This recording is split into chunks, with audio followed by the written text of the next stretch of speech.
Good morning everyone. সকাল সকাল আজও বেরিয়ে পড়েছি। কৃষু যখন 3 মাসের ছিল তখন ও ক্যামেরার দিকে তাকালে প্রথমে বড় বড় চোখ করে তাকাতো।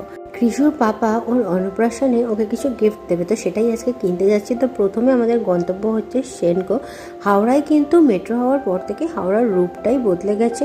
শরৎ সদনকে দেখতে এখন পুরো অন্যরকম লাগছে। হাওড়া সেনকোতে যেহেতু প্রথমবার আসি, সেহেতু গাড়ি কোথায় পার্ক করতে হবে সেইটা নিয়ে আমাদের মধ্যে বেশ কনফিউশন ছিল। সেজন্য অর্ঘ্য একটু জিজ্ঞাসা করে এলো। অর্ঘ্য যেখানে সেখানে গাড়ি পার্ক করতে একদমই পছন্দ করে। সেনকো নিজস্ব পার্কিং আছে, সেখানেই গাড়ি পার্ক করা হলো। এদের কালেকশন কিন্তু অসম্ভব সুন্দর আর স্টকটাও বেশ ভালোই আছে। প্রথমে ঢুকেই আমরা কিন্তু গোপালের জন্য রূপোর একটা বাঁশি দেখছিলাম, সেটা পেয়ে গেলাম। দেন আমরা কৃষিজনের জন্য যে গিফট সেটাও কিন্তু খুঁজে পেয়ে গেলাম, সেটা দেখাবো একদম অন্নপ্রাশনের দিন।